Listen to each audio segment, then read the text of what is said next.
All right. Good afternoon, everyone. We're going to go ahead and get started. I know people are still trickling in from lunch, so thanks for joining us today. What? Lisa, you want to go ahead and? All right, sure.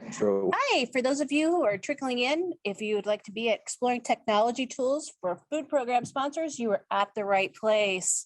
Yay. So half of your mission is already there. I am Lisa Bradley. I am the food program coordinator, manager. I'm not sure which one I am this week for Early Childhood Alliance in Fort Wayne, Indiana. So I work, CACFP is my world, but we're going to be sharing worlds today. With me, I have Shannon Gage, who is the Chief Community Relations Officer. Lots of stuff in terms of us getting involved in the shared service network was due to her hard work with the team of people deciding to jump into shared services. And the gentleman who's making a lot of this possible to bring you the food program part is Tristan from Early Learning Ventures, because I don't know how to pronounce his last name and I don't want to butcher it. Clarity. There you go. There you go. It's not an easy one to Say it again. Clerihew. Clerihew. Okay, that was our test for this afternoon after we go. had lunch. So we're all set. We did have some goals set today for the session that we're going to be doing. And one of them is to definitely get a greater understanding of what technology can do for you. Recognizing that the food program, otherwise known as CACFP, we all have our little acronyms. So I'll be jumping back and forth from food program or CACFP, is an integral part of shared services and how the partnership can strengthen technological opportunities that positively impact childcare programs. Before we really get into it, one of the biggest things is we'd really like to know who is here in the room. You guys know who we are and what we do, but do we have any food program sponsors that aren't in Louisiana right now at the national conference? Well, hi. Sorry, guys, couldn't make it to New Orleans. We're glad you're here. State agencies. Very cool. Shared service partnerships and hubs. Awesome. Who did I miss? People who wandered in and had a great lunch. We're looking to build a network. Build a network? Excellent. Wonderful. Awesome. And I'm a federal contractor that provides technical assistance to state agencies. Oh, okay. So I was interested in this because we do subsidy TA. So I was just seeing if there's linkages. We hear a lot from our lead agencies how the CACFP program has attendance requirements, the subsidy program has attendance requirements. So I was just checking to see if there's any linkages. We'll definitely be touching on that. Excellent. Anybody else want to share? Yes. We launched a product program, Shared Services Alliance, and one of the services that we would like to offer in the near future is the food program management. Great. Awesome. Anybody else want to share? As we're kind of getting, with CACFP, we'll be covering a little bit in and out. We know that we're a federal program, so we're national. We represent the Midwest. Do we have any other Midwest folk here? There we go. Awesome. Yay, Midwest folk. You can put your hand up too. Midwest by the way of, Puerto Rico, whatever it is. How about our friends to the East Coast? Excellent. Southern states? Southwest. How about the West Coast? So we know who we've got. Oh, awesome. So we're kind of like all around. Anybody make it from Hawaii? Yay. I'm glad you're here. We heard your flights were delayed. So I should say good morning. So how was breakfast? All righty. So leading on, we'll turn it over to, she already changed her pages. I'm just gonna sit here. So just to share a little bit about Early Childhood Alliance, we are a nonprofit organization that serves Northeast Indiana. And our mission is really to build better futures for young children by promoting and providing excellence in early care and education.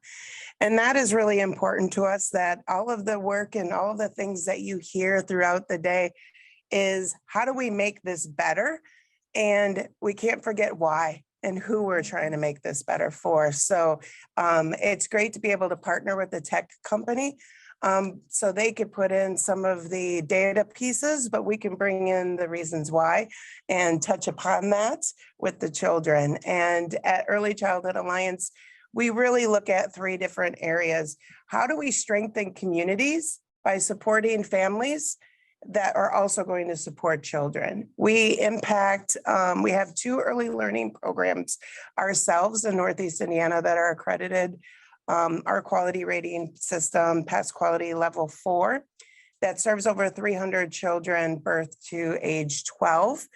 And we also serve over 10,000 families in our communities in many different ways, meeting them where they are by providing messaging around the importance of quality interactions, how to support them as their child's first teacher, and how to really just provide them with tools and opportunities to have some ideas of how they can support their child in learning and provide some of those quality learning experiences. And we work within communities to support early learning, to advocate for early learning. We're involved with all of the coalitions, either regionally, locally, and try to really support that and work with the business community in that. In this past November, we launched our shared service network, and that has been a really great experience that we will touch on in a little bit. But that just shares a little bit about our reach as an organization through ECA. Whoop, too fast. And our technology partner. Yeah, so again, my name is Tristan Clerihew. I work for Early Learning Ventures. I'm ELV's product manager. So just a little bit of a background on our organization. We are a nonprofit. We were established in 2009 by the David and Laura Mirage Foundation. And we really focus on being able to provide the infrastructure and access to resources that childcare providers, both at an individual level, independent business level, and then also that larger shared services level. We really focus on being able to provide the technology and support to providers. Our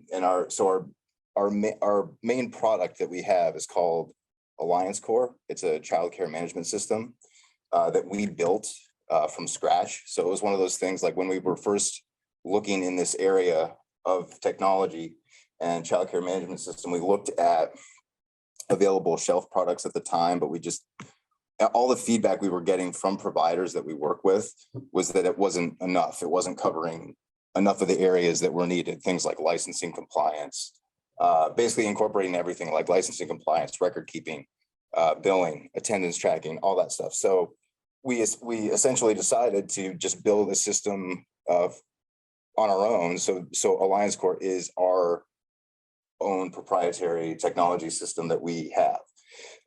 And one thing we have always focused on is the partner, not product approach. We kind of like to say we have stakeholders. We don't have shareholders. So we're not interested in making money on what we're doing. We're interested in helping as many providers as we possibly can. Let's see. Go to the next slide. Just kind of talking a little bit about the services that we offer. So we started out in Colorado. Right now, we're currently in 15 total states across the country. So we're really expanding nationally in terms of who we work with. And again, we work with both individual providers and larger like state associated like shared service alliances.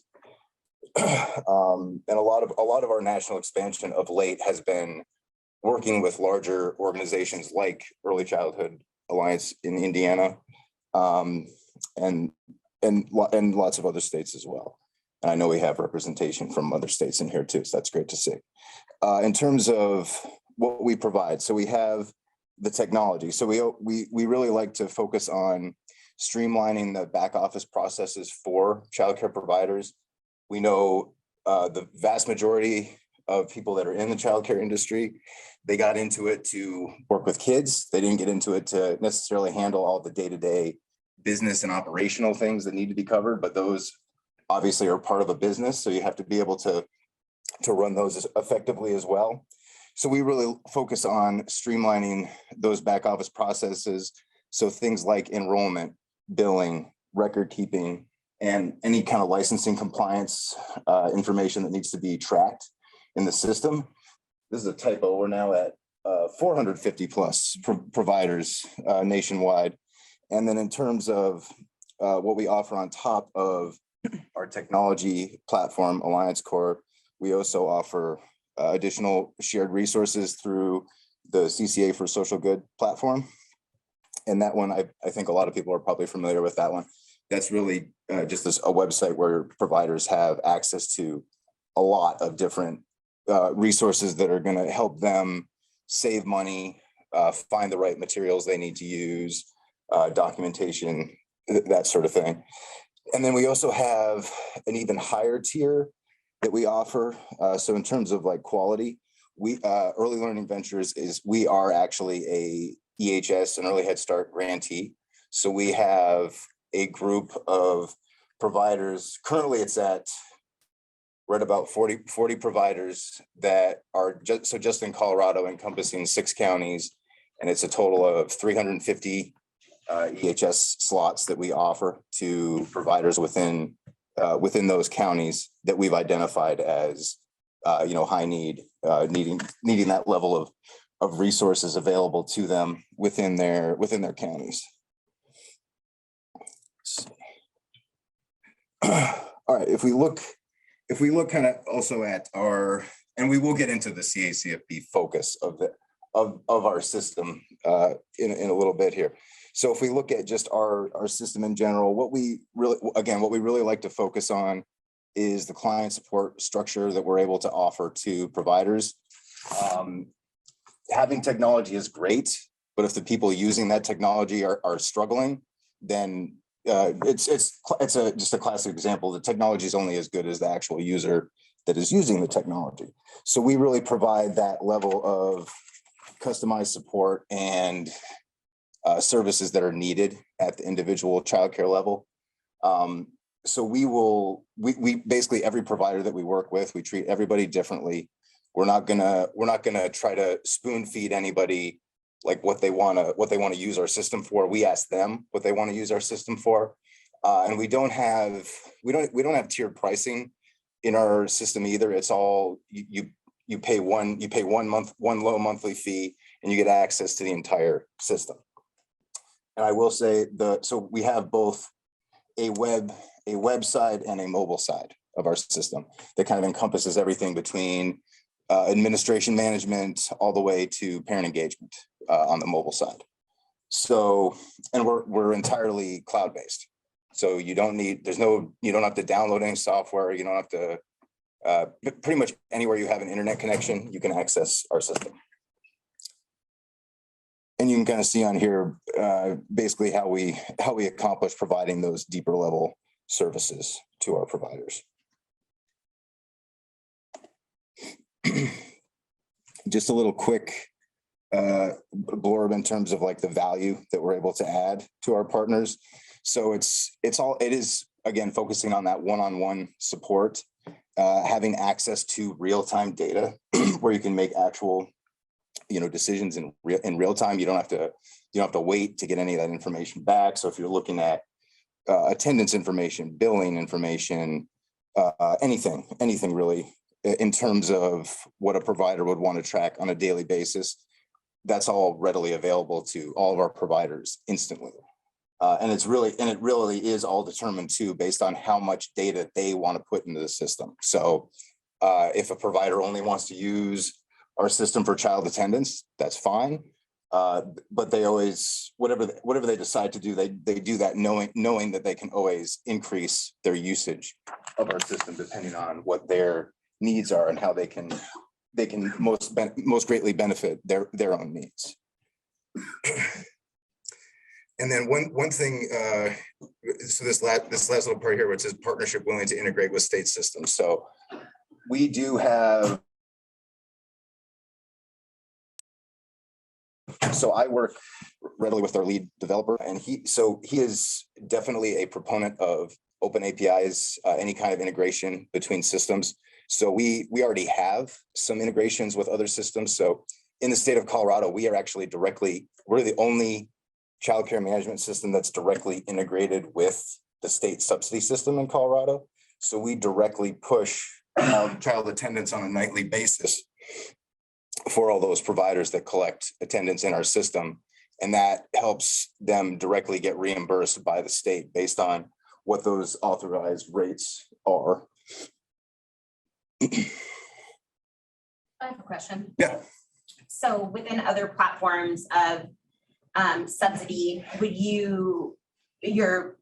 this particular business that you're doing, would you learn other entities within, so like the Merit portal where providers need to upload documentation to meet Washington Administrative Code? Sorry, we're from Washington. Would you learn how to use those systems in order to provide the technical assistance to the providers if we were to sign up? We would, as long as the state is willing to play with us. Essentially, like we're open to talking to any entity to find out like what data would be needed in order to make this work. And it would really just be a question of, I'm oversimplifying a little bit, but it would be mapping what is needed, like data that's in our system versus data that needs to be pushed out to whatever that external system is for whatever the use case would be. But yeah, we're always open to listening to ideas, thoughts, really just like things that other providers want to have in a system. And it's kind of one of those things like we always like to tell people, don't feel like you're limited by the system you're using.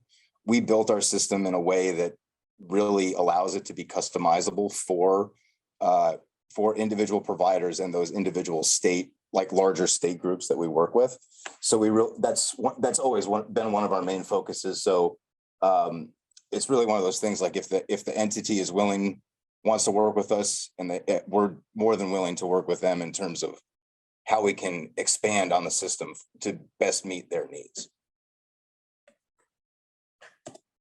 And then real quick, we put together a quick, kind of in terms of pandemic and having access to real-time data. One thing we found is, we found that just in the state of Colorado, we noticed that we did a data study, and we found that more than 3 times, ELV sites were 3 times as likely to not close during the pandemic. And this was based on real-time data.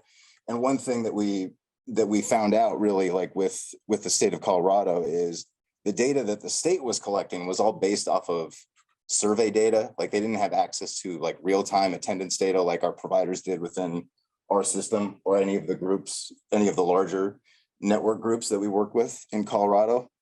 So every time the state would send out a survey to get real-time data back to make a decision on, by the time they were making a decision, that data was already obsolete. They didn't have the access to real-time data needed to make those decisions. So this is just kind of amplifying again how our system is really set up to be able to provide that real-time data. So you don't have to wait to make a decision. You can see in real time what you're collecting, and then make decisions from there. So I'll get started with how it all started, this partnership. And as a past child care resource and referral agency, what we knew from working with programs was that programs were missing the business piece. That was a huge gap. They were great with children, but they were missing that component. And we actually started here at the Shared Service Conference. I think it's 3 years ago now, it's supposed to be 2, where we were just energized by all the things that we learned during our time at the Shared Service Conference, and the individuals that we've met that have really been able to provide us something that was bigger than what we knew of in our own community. I think what's huge about being part of Early Learning Ventures is not only are they a nonprofit, so they understand that piece, which most entities don't. They also, what I find is most valuable is, even last night, bringing together 40 plus individuals from all the individuals that are using their system, so that we can learn and grow and have that learning community together. has been so valuable to be able to see things from a different lens and to learn from one another. And that is something I think is never talked about. You always talk about the technology piece, but you're also creating a larger community of supporting networks across one another. And so 3 years ago, we were energized, we were ready to go, and we knew that we needed to just start having some focus groups with providers. And a group of providers, we worked with all types of providers, but we knew family childcare was a group that needed the most support. They are typically on an island by themselves, and we wanted to be able to really look at that. And we were very fortunate in Indiana. Our state, one of our state entities, Early Learning Indiana, provided a Stronger Together grant. And we felt very ready. We've done all the work. Now we have an opportunity to be able to be a hub, one of 7 in Indiana, that's providing support to help get a hub started. And we already had programs that were connected. We're very fortunate to be not only a food program sponsor, but already had a learning community. One of the top 2 zip codes in the state of Indiana where infant mortality is the highest. We were already working with these individuals to help build quality. We knew, especially the pandemic, quality was important, but the other piece was how do we keep our doors open? And they were ready. They were ready for something new. We already built the trust. We built that foundation that was really important to get started and be able to learn from them as to what is exactly they wanted. And after talking to many different states, the greatest valuable lesson I learned was start small. Start small and then let it grow from there. And we knew that one of the key components to making this work was finding a childcare management system. And when we wrote our grant, we thought we knew what platform we were going to use.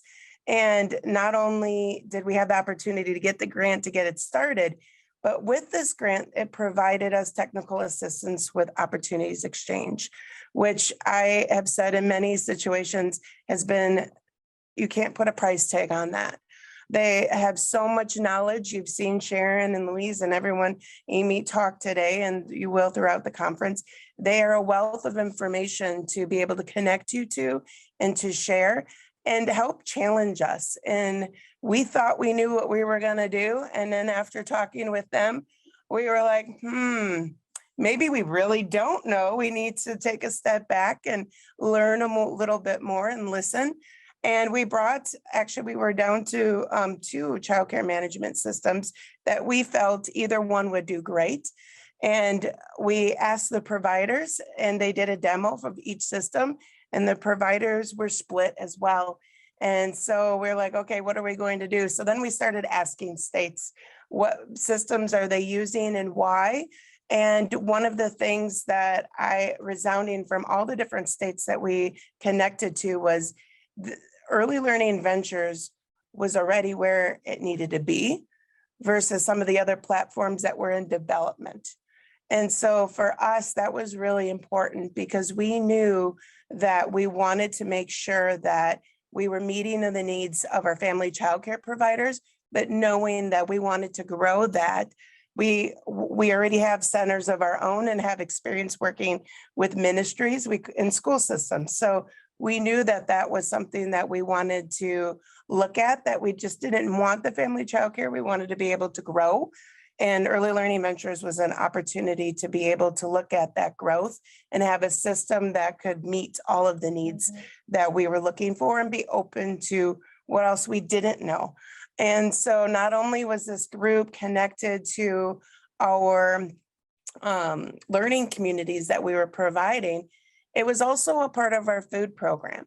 And our food program, I'm going to have Lisa share a little bit more about that. But what is important to know is, especially during the pandemic, most services stopped in person. And it was hard for some of the programs to keep that connection. And we already had that built trust with years, what, 20 plus years, 30 plus years of providing CACFP, being a sponsor for CACFP, and having some really trusting relationships with those entities. And so you'll see on our slide, we couldn't do this alone. Luckily, we talked about early learning ventures. We also are using our section is called the Indiana Early Learning Hub through CCA. And then we also have the grant through Early Learning Indiana, our business partnerships with our local women's economic system, as well as our community organizations, our coalitions that have backed us with programs that they're working with that want more. Being able to partner with those individuals has not only been able to catapult us, but it also provides additional funding that they have access to that maybe we did not. So that's a little bit about how we got to this. And I'm gonna turn it over to Lisa to share more about the food program. She's also going to stop me if I start rambling, because food program is definitely a passion. It is one of my passions. And as Shannon mentioned, during the pandemic, when we were unable to see our providers, we did know that we still needed to provide care, if not for essential workers, having some place to bring their children, that they felt that their children were safe and well cared for and fed. So many other things would have definitely shut down. So the consistency in keeping our providers available and to help them meet the challenges of, as many of us realized, even quantities of the milk that we needed to serve. How do we help them find the milk? All of those things that were so inherent with the food program. We do sponsor 148 homes. We sponsor 12 centers that are not affiliated and 2 affiliated centers. We're getting more interest now because, as many of you may notice, a lot of our homes are starting to venture back in. We did lose some longtime providers because they decided that they were going to retire. So we trying to balance those things. Centers are starting to come in. So we're looking at the focus on the home providers, and as CACFP with the homes and getting into shared services, we were already, when we had our group of providers, we're starting small. It happened that every single provider that we started with happens to also be part of our sponsorship. And so it was really easy to run by things. So we decided, okay, the first natural thing to work with CACFP are the menus, because we know we want to make sure that we have menus that everything is credible on, and that, provider, no problem at all, making sure the documentation is there for child nutrition labels, everything that we could possibly think of. So we created menus for them. We started doing rotating menus and gave the first book out.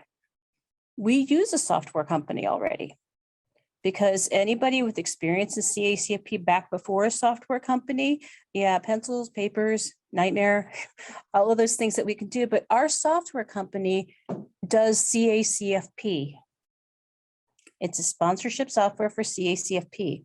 Many of our home providers also engaged with another company, but their companies were strictly providers. Their access were providers giving information they can keep for their records, plus being able to work with their parents. The great thing about this is, our big aha moment was CACFP is a shared service. Okay, we were sponsors for 30 years. How did we miss that? It's like we were already providing a shared service as part of our overall agency, because many of us are embedded into another agency.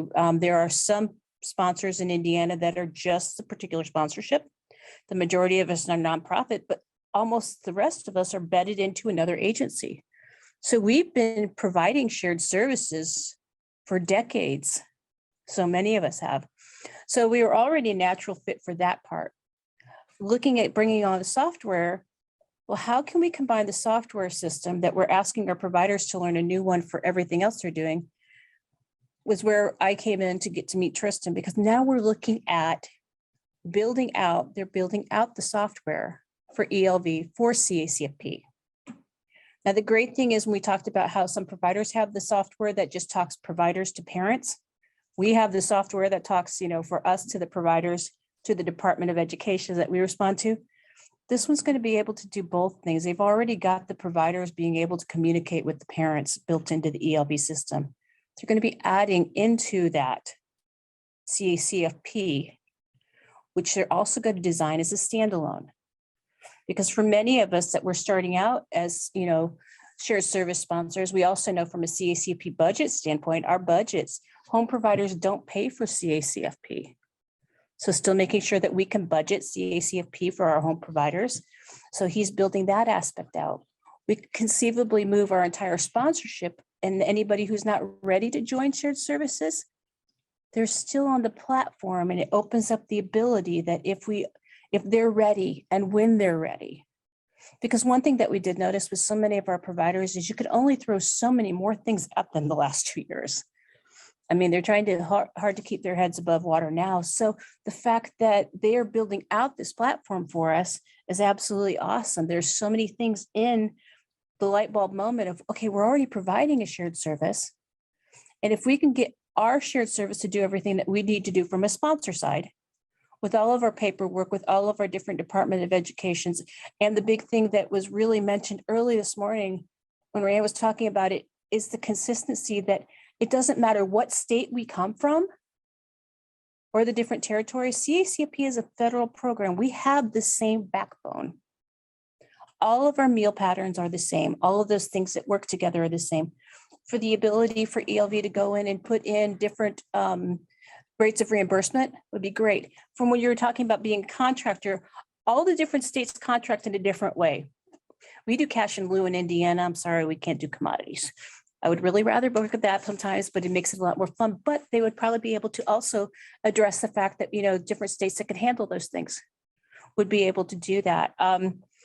We were looking for something that would help give them the support and everything that we can grow with to bring the food program on there and still have it be standalone, that we still have all the operational features that we've grown to love, expect, and rely on from those of us who work CACFP software, up to and including the ability to record our monitoring visits electronically.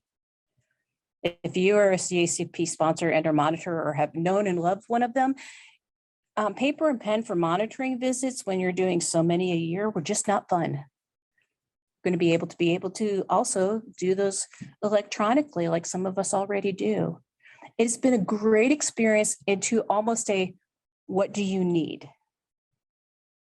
We're starting with the provider to make sure the providers are comfortable recording their menus and everything. Then it's building out for our side of it with the sponsor side. So it's been awesome. Yes.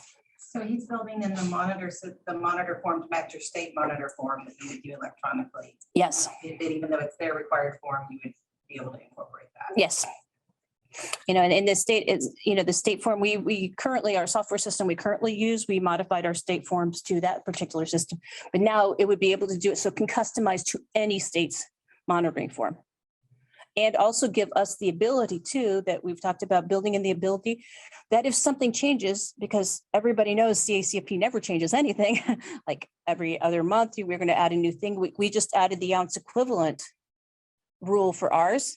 We just put it into the monitoring. He'll be able to put that right into the software. That's now a new question on an electronic monitoring form.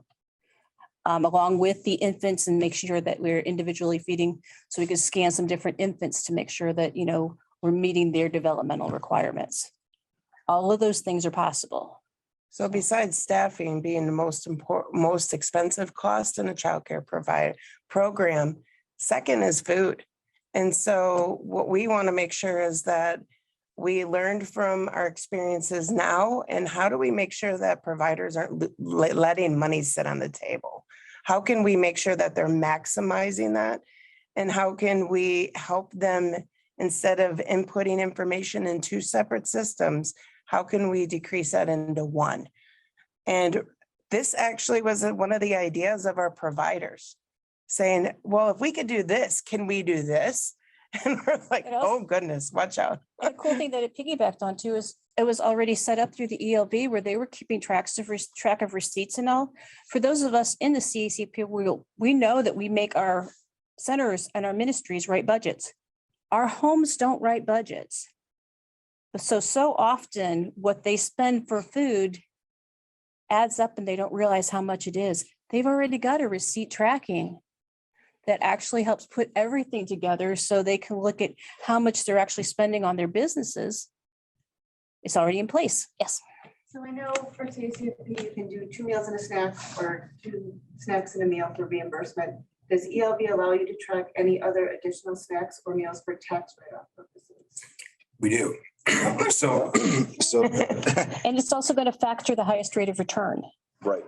So we have, so within, and I'll show a sample of what this looks like in a little bit here, but what we have is we have food program components already built into our system to make it easy for providers to track both attendance and meals that are provided on a daily basis.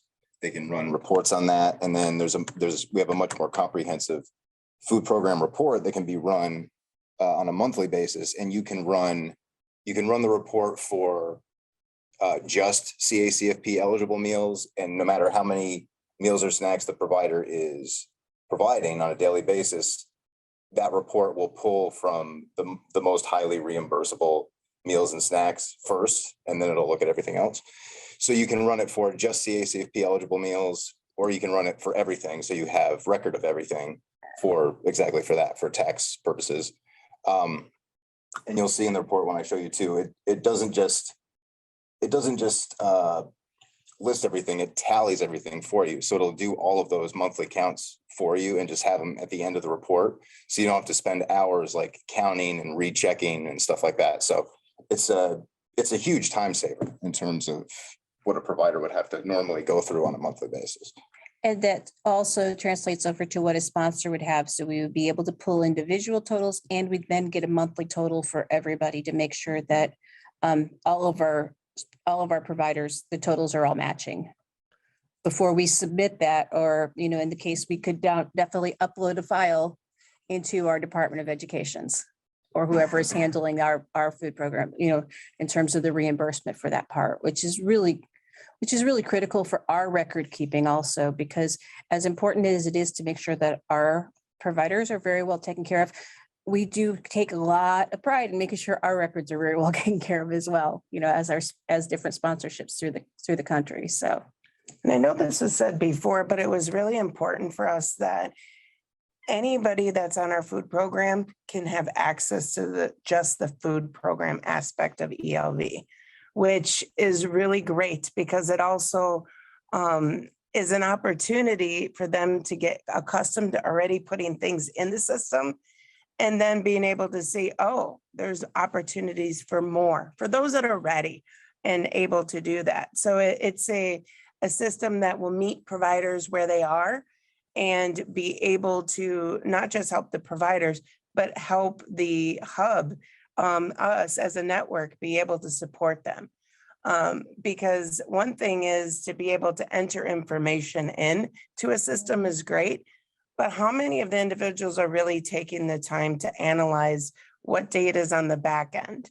How is this impacting their enrollment? How is this impacting their bottom line? Having access to that information as a shared service network is huge to be able to support them in ways that they didn't even know that they needed. I mean, one of the biggest things that I was really excited about when Tristan gets into showing you what they currently have is the annual report that a food sponsor has to do for racial, ethnic data that we always have to do. It's already in ELV when they did that particular enrollment. So that's already taken care of. Then we would just go back to our state census information. So we already have every individual provider being able to pull out that information, and all we look at is state census then. So it's a win-win for us because it was a great product to help our providers separately or as a part of a shared service, but it also helps cut down on for the sponsorship, that the information is right there, that we have at our fingertips. He was also given the ability that certain aspects of this program, as a sponsor, you can control. That means, while the provider is going to be entering a lot in, we do know that some of our stuff, we control what can and can't be done. We can add foods, we can subtract foods. Providers can't add or subtract foods. Once they put in a total and we pull the claim, it can't be changed. So there's a lot of different security checks just to make sure that the integrity of our program is where it needs to be as well. The question in the chat, I don't know if you can see it, but Thank you. does ELV have a place of point of service, which is checked off as all components are served for each meal? Yes, and I did throw in an answer real quick to that. And yeah, so we do, and I'll cover what that looks like in the short demo that I'll give here shortly. We're good to move on now. Yes. It's my favorite visual ever. Favorite, best visual ever. All right, so just so identifying a provider's needs or your organization's needs. So it's really a question for everybody. It's like, what do you want? What would you like to have in a technology solution? And just a question that we want to just pose to everybody. We can get feedback on this, or if you just want, it could just be a thought-provoking question as well. So it's really like so for any of the providers that you work with, about how many systems would you say they have to use on a daily basis to do everything that they have to need? To do everything that they have to do, like operationally, every day that they're there. I think the majority of people would probably say at least 2 or 3, if not more, depending on what they're doing at their center. So it's one of those questions. It's like, why would you do that if you can have like one system that's going to do the vast majority, if not all, of what you need to do?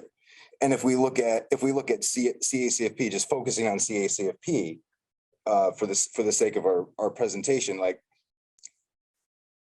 within our system, like you can track everything that you need for CACFP. We're never going to be able to get by like the USDA and federal guidelines that require like how you report out and how you get reimbursed, but you can still track everything that you need to do for that reporting and have all that information be readily available to you in a report without you having to spend hours upon hours like tabulating that information, collecting it, checking, like back checking with providers what they're doing. If they made a mistake, like you can more easily identify where the mistake was.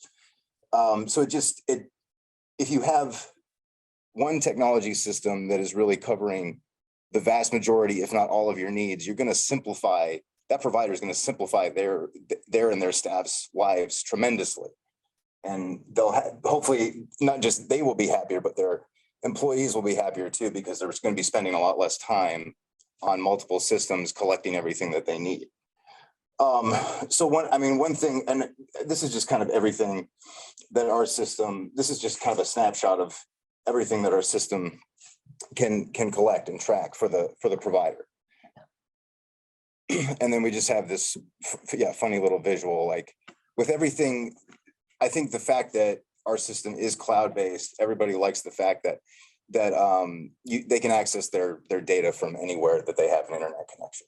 Yes, question. So my question is, this additional program softwares that are incorporated into the childcare nutrition program, through them, is it at additional cost? So you have to pay something extra?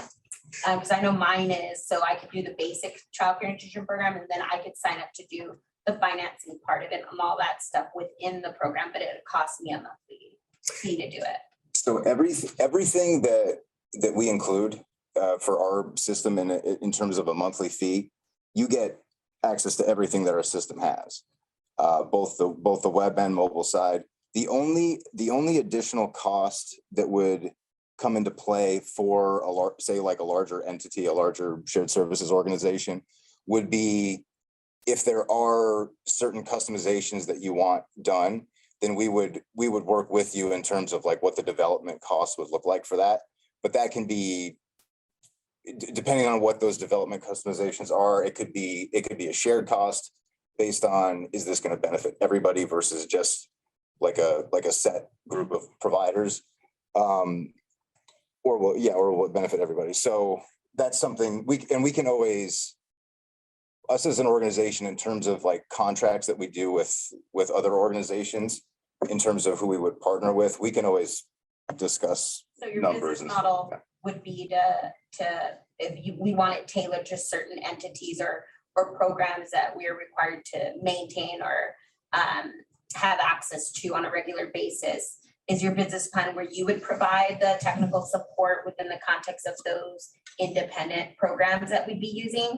Or would we be providing our own technical assistance and you just provide the software to access? We would provide both the software and the technical support needed to use it. Is there, on the billing side, is there an added fee for management of that billing? No, that's same thing. It's roped into the cost. Again, the only cost for billing would be if the provider wants to accept electronic payments, they would just go through that third-party payment processing company that our system is connected to in terms of the merchant fees and stuff. And what financial software do you contract with to run that billing? Um, QuickBooks or? No, well, we have a QuickBooks integration component of our system that will essentially help you push all of the revenue that you're collecting within our system to your QuickBooks online account. And then that way you can balance everything accordingly. Yeah, Okay. you can link it. Yeah. One thing I will, if anybody would like to get like a larger demo of our system, like all of the features, functionality that we have, we do have a booth down at the far end downstairs. So yeah, if you're interested in learning more, just stop by and one of our staff there would be able to just walk through stuff with you or set up a time that we could do a demo of the system for you. Yes. When you say billing, do you mean just parent billing or do you mean you manage state subsidy billings too? It's primarily parent invoicing.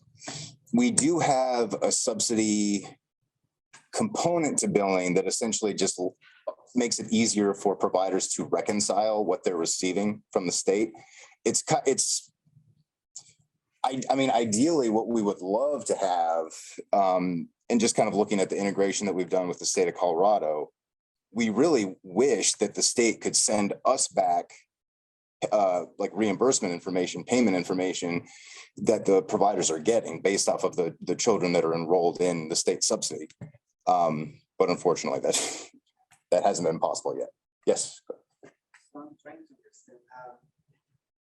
So I'm listening, the software gives you the option to basically make reports, have the information ready. Is there any plans to have like a checklist so our team can do the claim?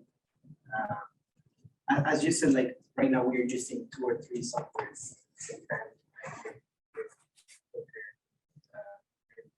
Is there any plan to have like a really partnership with the food program so we can just check with and send the claim? That's what we're looking at. The planning from the sponsor side was to make sure, because we are with the different software, is to make sure that as a sponsor, we can pull that report.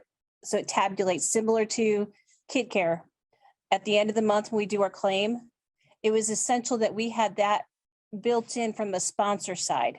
So it can pull all the information from all of the providers that would still allow us to be able to do our job. Because if not, then we would be defeating the purpose. There would be the 2 softwares out there or we would have to individually enter in each and every, I'm not sure with your state, but with our state, we can upload the entire Kid Care file rather than individually enter all 148 of them, which is a lot of fun, but not exactly something you want to do every month. But so, yeah, so we're working on, that's one of the things that he's working on, is to make sure that we can do as a sponsor what we're doing already with that particular platform.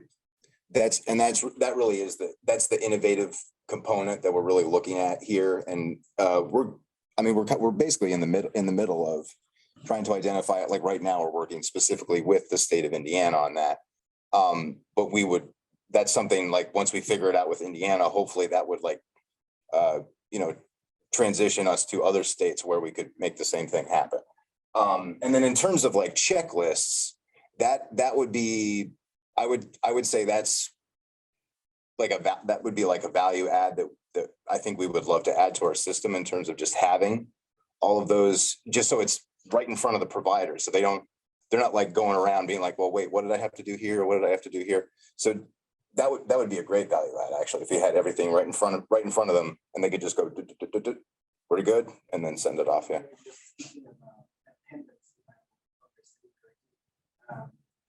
But why, like for me, Procare, it's a really good software for video bridges. Early Ventures is, for me, is a good software for like a backend office or for the team, the administration. So are you planning also to have like integration with progress so that director, teachers, student tendency and program information goes to Yeah, I mean, that's a great question. The answer is, I would say, is complicated in terms of like, it's one of those things like when you have a lot of people that are in the childcare management system space, a lot of companies, a lot of them are starting to talk about like having open APIs, having the ability to work with other systems. I think that's a great idea. It's still kind of in its infancy at this point. I think people are trying to figure out like how that would work, because you're talking about like direct companies that are direct competitors with each other. And it's like, how can everybody play nice in the sandbox? Yeah, exactly. Yeah, right. It's one of those things. It's definitely a hot button topic. It's just, I think it's something that everybody's trying to figure out, like how exactly would this work? Especially if you're talking, well, like ProCare, they've been around for years. Especially when you're talking about like a for-profit versus us being a nonprofit company. Well, and ProCare is the leading one that was used by most childcare nutrition programs to begin with, and then some other stuff started to open up in opportunities, but that's what primarily uses ProCare. Yeah, so that's something like we wouldn't be opposed to having that conversation. It would just be, it would be like trying to figure out what that interoperability would look like between all the different systems. I think it's a great idea, but it's just the question of getting everybody to play nice, really. Within your system, staff management is a big component of that shared services. And then when you talk about the compliance piece with the staffing management, that's where I'm seeing the lack of throughout all these systems, which great that I can do time management for payroll. That's on the budgetary side, but we are heavily missing the mark on the compliance, and that these systems are integrating key deadlines for renewals for that director to be able to project within the next 2 months. I know that this person needs to be doing this. Trigger, bomb. I'm gonna tell you they can do it. Not even the current. Talk to me about that, please. What I'll do, I'll kind of do like quick high level overview. And then, it sounds like you should definitely schedule a demo with us. So in terms of staff management and like alerts and licensing compliance, our system is definitely heavy on that licensing compliance side. So providers have the ability to enter in any and all staff trainings that are required for them to keep track of. And then everything that they upload would alert them to when those certifications, classes, what have you, it'll alert them to whenever those are coming due. So they have to be renewed. So we have on the main provider dashboard page, like all providers get a set of alerts and it's all based on what they put in the system. So if they're entering in all that staff training, hours, certifications, what have you, they'll get alerted to when those need to be renewed. And then we have same thing with that. We have lots of different reports that can be run both ad hoc and that can be automated to show up to the right person's email, just to keep tabs on when certain things are coming due. Can I share one more thing? Sure. So we work with them, full disclosure. We have a relief squad that we house within our shared service network. We are able to we work with licensing to be able to create their files as a staff person, assign them to all of the different centers that they would be working in. So if licensing would show up, their file would already be at staff on the computer ready to go to be reviewed. So that we wouldn't have to worry about, do they have their file? Is it there? It's all uploaded in the cloud so that we already know that they're in compliance. So you're saying that your state is accepting electronic files for compliance? I just want to hear it. I want to make sure I'm hearing that correctly, and I need to know what state that is. As of last year, family child care providers had to use paper. They were required by law, but group centers could use electronic. We actually worked with ELV. They did a demonstration with our licensing department at the. This is huge, actually. Yeah. And we made sure that we had every single tick box, every single signature, everything already uploaded into ELV to show them how it meet compliance. They met subsidy compliance, they met program integrity compliance, they met licensing compliance. Within 2 weeks, the state changed their commentary and licensing. That is the fastest I've ever seen the state move on anything. So they are, you can do it. Wisconsin does allow electronic records. And the next step with Wisconsin would probably be similar to what we already do in Colorado. So in Colorado, we work directly with Colorado State Licensing.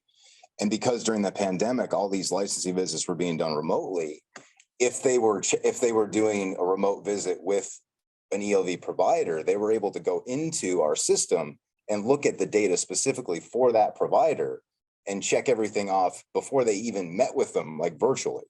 So they already knew like what they would have to ask them to provide in order to show that they were meeting compliance in, you know, certain areas. And that's where obviously we always promote the highest use of our system to get all of that information in there so providers can do all this stuff. But a lot of them will do the same thing. They'll start small and then they'll kind of, you know, warm up to the idea of having everything digital in our system. But yeah, that's a great example. Thank you. This is Kelly from Wisconsin. All right. So we're starting to go down on time. Well, we got enough time, but anyway, so just moving on. So basically, this is just again another kind of thought-provoking kind of slide. Basically, like one of our attitudes is like if a software vendor is telling you something's impossible to do, you might want to think about finding a new software vendor, because anything in technology is nothing's ever necessarily impossible. A lot of it has to do with, okay, what's the development cost and where's that being funded from? So with all of the money that's available out there now in terms of grant funding and everything that's available, especially in the area of technology, because I mean, I would say, especially, you know, during the pandemic and coming out of the pandemic, a major focus has shifted to that technology piece, recognizing how important that is. You know, you got parents are checking their kids into their childcare program now without ever even walking in the building. They just get out their phone and they scan something, they check their kid. We have that in our system as well. But yeah, it's basically like, don't feel like you're settling for something just because a software vendor is telling you, well, this is what we have, take it or leave it. So it's one of those things. And also just remember that all of you are the customer. So it's like, don't feel like you have to stop short of what you would really want to see in a system just because a salesperson on the other end is telling you, oh, we can't do that. So basically just, you want to be able to find the system that's best for you.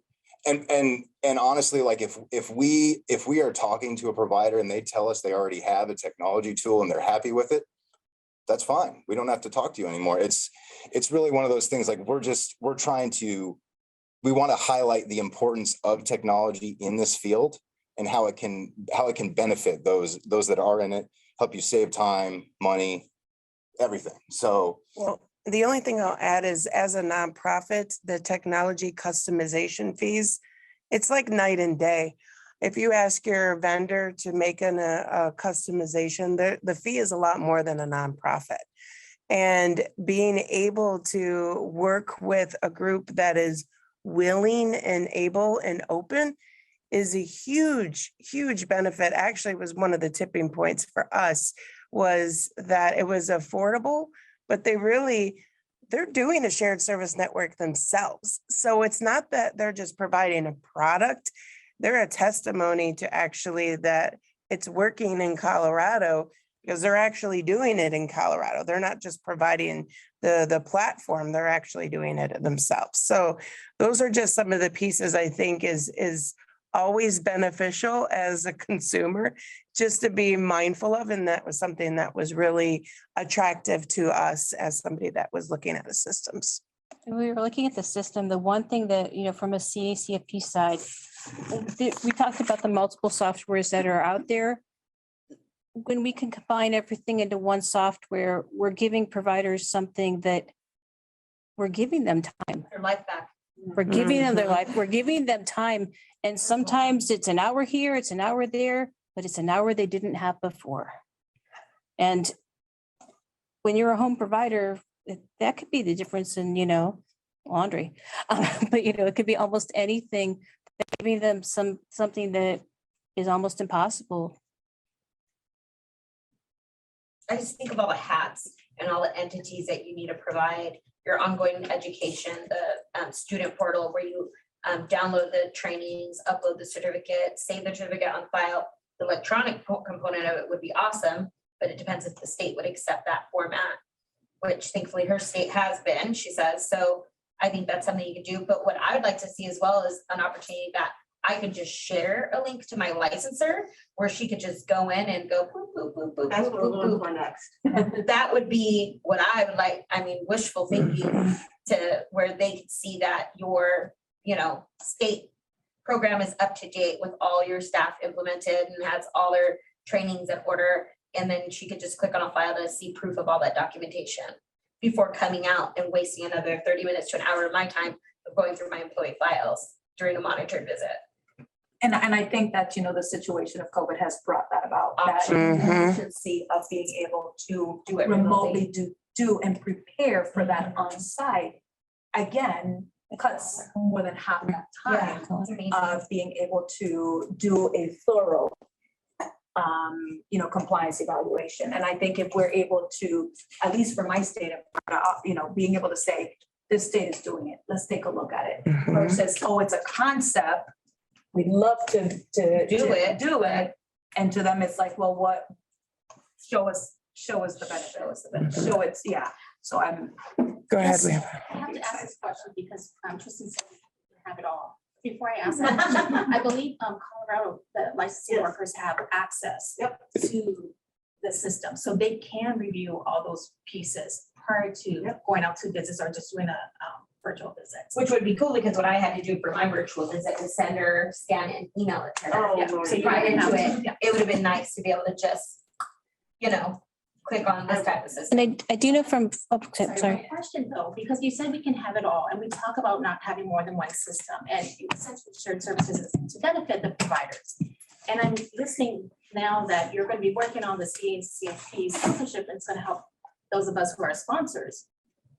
But not having multiple systems, and we're talking about training certificates and whatnot, they can upload it. That's additional work when there's already an LMS. So instead of having an API, but let's have it all, eventually would ELB looking at housing some sort of LMS system where the certificates are there and can easily be transferred. And then when we talk about certificates, then can you guys expand and then have the registry hub because it all ties together? Do it all. And that- Well, because, for us as a CCRNR, we have so many different systems that we're utilizing too. And if I got to change my password every 30 days for each system, 90 days for some, I can't remember it all, but it'd be so much easier if it's just one system. And Tristan said we could have it all and they talked about not. Yep. Mhm. Are you ready for the? No, it's, no, everything that you asked about, it's all possible. It's just, we have tried for years to connect to Colorado's PDIS, so Professional Development Information System. And they just, for whatever reason, they don't want to integrate with anybody. I don't know if they feel like if they integrated with one company, then they'd have to do all these other companies. I don't know. Maybe now that we have that API, maybe we can do some, how do we get you to work with our LMS system that we currently utilize then? Yeah, I mean, if you can make that that connection with us to your contacts within your state, then yeah, absolutely, we would be more than happy to have that conversation. Our CCR platform. Mhm. I think the comment made earlier that COVID's changed a lot. Mhm. And in terms of the willingness to be open to making the systems work together, I think that we've gained a lot in the last couple of years. Tristan's gonna show it off. Yes, yes. So we don't have a lot, I mean, I'll do like a quick, probably like a quick 5-minute demo. And then obviously if anybody wants to see more, again, let us know. I'll put a bunch of our resource center business cards out here at the end of the presentation. So if you want to just grab one and then email us, you can. Okay, so what I'm gonna focus on specifically is the food program component of our system. So if we look in here, so this is just like our main navigation for any provider. They just have, you know, all these available tabs that they can look at. So in terms of, if you're looking at attendance and then food program, if we go to child attendance, I got to find some information. This is our demo site that I'm in. So there's not necessarily a ton of information in here. But if we look at, let me just find somewhere we have data in here. Okay, so for example, we just go to a day in terms of this. So here we go. So how this looks. So this particular one, the visual is really all you need. So if you were looking at like an actual provider's attendance, you would see for any given day, you would see all of their children that are either currently checked in or absent. Everybody's color coded based on if they're actually attending, if they're scheduled but they're not there, if they're a drop-in or if they're not scheduled. So you have the child's information, the check-in, check-out time, and then you have over here, you have all of the different meal and snack components that the provider is providing on a daily basis. So you would have, based off of attendance, you would have your attendance times, and then you would also have all of your meal and snack tallies for any given day. And then basically what there is there's an approval process that a provider would go through. They can do it daily, every other day, every week, depending on what they want to do. But when they're going through and reviewing all of that child attendance, they would also see all of those meals and snacks that were checked off based on like when those meals and snacks were served. And if they know for a fact that some of that data needs to change, they can adjust it right here within the screen before they approve it. And then once they approve it, all that information gets sent to that larger food program report that they can look at all this information on. Like they can just bring it all up at once. Yeah. Do I have to enter attendance twice? Or will it grab my attendance from the food program? If I do it there to track my food, will it pull it to the attendance record I'm supposed to submit to the state? So the idea would be that your parents are the ones that are logging the attendance. So if they come in, so every morning when they come in and they're checking their kids in and then they check them out at the end of the day, they're doing that through our system. So either the provider would either have like a kiosk device, like right up front, and that device the parent or the authorized pickup is going to be identified by them either entering in a unique security code for themselves to identify who's dropping off, who's picking up, or they can pull out their phone, get our app on their phone. They scan a QR code and then they can do everything. They can check everybody in. Yeah, my subsidized families do that. I was thinking about private pay. Same thing. Yeah, this is the same thing. Yeah. Same thing for everything. Yeah. Yeah. If your little warning up there at the top says that meal calculations are based on the attendance time. So if Fred is there from 10 a.m. to 1 p.m., you're going to assume that he was served lunch. Yes, and that's one way that this can be done. So we have, and that's actually a perfect segue to. We have this electronic ROM section right here. So how this works is a provider would go through. So say we were looking at today, and again, this is the demo site. We don't really have a ton of data in it. But if a provider enables the electronic ROM feature within our system, this is where they can go about doing like day of service. So essentially, right here they can filter by whatever room's in the system. So right here, you see these are the children that are enrolled in this room. So at the time of service, so like the point of service for that actual meal, a staff person could be going through either on a device, a phone, tablet, it could even be a laptop, they would just go through and like, as they're giving out meals and snacks, they just check off the kids that they give it to. It doesn't And then- automatically get checked off though, because they're there between. They have to have that. You have to have. It you has have to be a have point of this- service. If you have electronic ROM, the electronic ROM feature enabled and they're using it, then it's at the point of service. If they're not using it, it goes off of the attendance time. So you have a couple of choices, but you have those stopgaps in place to basically check yourself, like as you're going through. Does this have the eligibility piece component as well for the food program? It does. In terms of, Like free, reduced, paid. Yeah, like the required state. yeah, in terms, eligibility. yeah, in terms of the eligibility piece for the center site, yes, it will have that. And then, we'll be able to factor tier 1, tier 2 in terms of home sites. Because right now we haven't jumped into looking at the center portion in terms of the eligibility. But yeah, we'll be able to do eligibility too. Yeah, and I'll I know. go through that, trying to go through it. So this tab, the CACFP tab, so if a provider enables themselves as a CACFP participant, they would see this tab. And this feature we just released this like less than a month ago. So this particular feature allows the provider or whoever is maybe managing their food program, they can go in here. So this food item exclusions, we have everything that's listed here. It's just a huge list of basically all of the available food items based off of the USDA food component guidelines and requirements. So they can go through this list initially and exclude any particular food items that they know they're not going to use. So that's pretty self-explanatory. They can just go through there and check off what they know they're not going to want to show up. And then they can go to the meal section.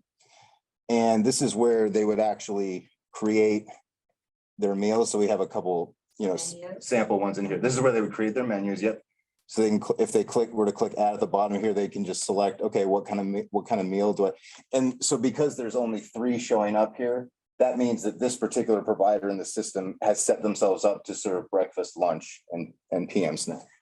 So they would have all those options there, and then they would just go into this, say they want to create a breakfast menu. They have all of the items listed down here, and you can do a search. So if you wanted to say you wanted to look for like high vitamin C items, you could see that here.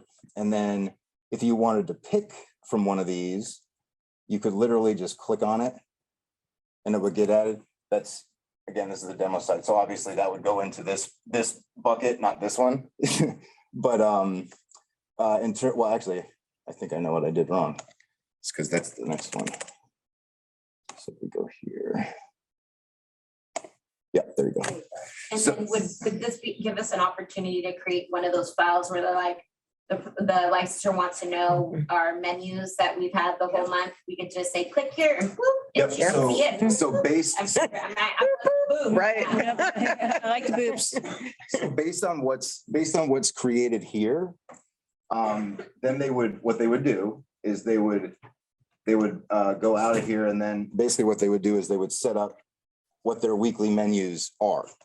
So here they would pick up, they just give, something, a menu title. So if we go into add here, this is what it looks like. So you would give like whatever you want to title that weekly menu. And then you would just go through, and you would be able to pull everything that was created. Any meal, snack that was created, you could pull it from that list that you created and build your weekly menu calendar out here. Yes. Yeah, I'm falling back to you said I could have anything. Can we have a parent tab that would meet the parent communication and enrichment, family engagement, where they could see these menus, see the stuff that we're doing, and have a communication base on this platform as well? And feed 2 birds with 1 stone. We're going to incorporate that into our mobile side. So we already have like the parent engagement side within mobile. Okay. So what we're gonna do in probably the next round of mobile enhancements that we do, which will probably be, let's say, definitely by the end of June, we're going to incorporate the web piece into the mobile side, so that what parents will be able to do is they'll, when they check in, well, they could do it now on the website. If they're checking in on the website, they could email themselves what that menu is for the week. And then on the mobile side, what we're going to do is for the parent engagement, like daily reporting events, stuff like that. So Like diaper changing Yeah. and stuff like that. yeah, so when they report out a meal or a snack, when they punch that in for any given day, it will pull directly from the menu, and it'll when it lets the parent know that their child ate breakfast, it'll list out exactly what they ate for breakfast. So there will be no question. And then you check What's off gonna happen? the part on engagement. Yeah. Okay. Yeah. So that we already have a plan for that. But yeah, in terms of like greater customization, if you wanted to see something else, then yes, we could. Well, I would like to see something said like automated, like every week they get a report, the end of the week, what the meals were, what their kiddos did. If there were any pictures in the system that you uploaded for, assessment observations, like is that even gonna be a thing? See, you said I could have it. It's already I'm in. throwing it at you. It's already in there on our mobile side. So the next push for the mobile and upgrade or implementation will be that component. It'll be adding the CACFP component. We already have all the daily reporting. So for the parent engagement, we already have that in existence on the mobile side. We're just going to further enhance it by looping the details of the food calendar, the menus. We're gonna further enhance that by looping this into the mobile Right side. now, it's available on On the website. website. Mhm. Okay. Yep. One of the things from the CACFP side, we're also making sure that we're building in is the whole grain requirement. So once a day, so providers will know that, they've got that whole grain service done. They don't forget it. And the ability to, one of the biggest things, the current software is at the end of the month, before they can proceed to the next month, that they have to submit the claim. Because sometimes they don't. They forget and they'll go into the next month without submitting the claim, and they miss a deadline for claim submission, which we do an amendment for, but it still affects the ability for the provider to be reimbursed in a timely manner. So we have Faith and then a gentleman here. So we'll start here. Tristan, you said earlier that Colorado lost 9% of their providers through the pandemic, but only about 3% this software. Mhm. What do you think that is? I really think a big part of it is that one thing our providers always say, even if they feel like, so take a provider that's in, say, like a childcare desert. When they work with us, we actually get a lot of positive feedback from providers, letting them know that they appreciate the fact that they just feel like they have a partner in us. They don't feel alone. So they feel like if they have a need, question, concern, they can always talk to us about what that is, and we'll do everything we can to help them with whatever that need is. So I think having that extra level of support helps providers have that kind of peace of mind, even during like really tough times. We have had many different systems, probably all the systems that were down there we've had before. So as a childcare provider, and this is the first one that has really given us intense onboarding session. Multiple onboarding session where they're sharing screens, they're going through it. And as Tristan said, he's absolutely right, a partner in this, where our providers that are part of our network, we have surveyed them and they say, we feel like if we have a question, we know who to call. And they're going to be there and be able to support us with that. And so that customer service entity, that support, is another huge benefit, is that it's not just they're giving you the platform and you're done. It is a partnership with them. So. 4 hours. Yes. Somebody, a real person picks up every time. Yes, it's huge. Go ahead, Faith. Is there a customization available for children with food allergies? So could you set individual meals with your specific? That would, we've had people ask that question. So that's something that, and we don't know what the guidelines are for that, but that's definitely something that could be incorporated in. Yeah. Especially for your group. Yeah. When we're looking at the food allergies and the customizations, because the state of Indiana, we really need to document those customizations. we'd be able to work together to make sure that those are documented per child. It'd be much easier because currently all we have right now is paper documentation. So say Tuesday, Faith can't have, X, we substituted it with Y. So it would be great because then also the ability to highlight a child that does have a food allergy, disability, or intolerance is going to be there, just to be able to highlight so that something's coming up on the menu and you prepare a little bit ahead. We had another question. Awesome. One is, my understanding is that the food program requires the schools, Point of service. Yes. how does that work? Trying to make it as easy as possible. We're thinking of our teachers, right, that they need to be like 5 times of attendance in a day. Sheets, everything. So how can this be helpful instead of using other softwares? And how can the software impact into our program? Yeah, so in terms of the point of service, that would be like the electronic ROM feature where as long as the provider has it enabled, they can go on any given day. And as they're giving out those meals, they can have like a device on their person. And as they hand them out, it's like, okay, just check off the kids that took those particular meals and snacks. That's the easiest route to go for that. And then all that gets tied into the attendance piece where they would be, when they're reviewing the actual child attendance for any given day, they would see not just the attendance times, they would also see the meals and snacks that were served that particular day.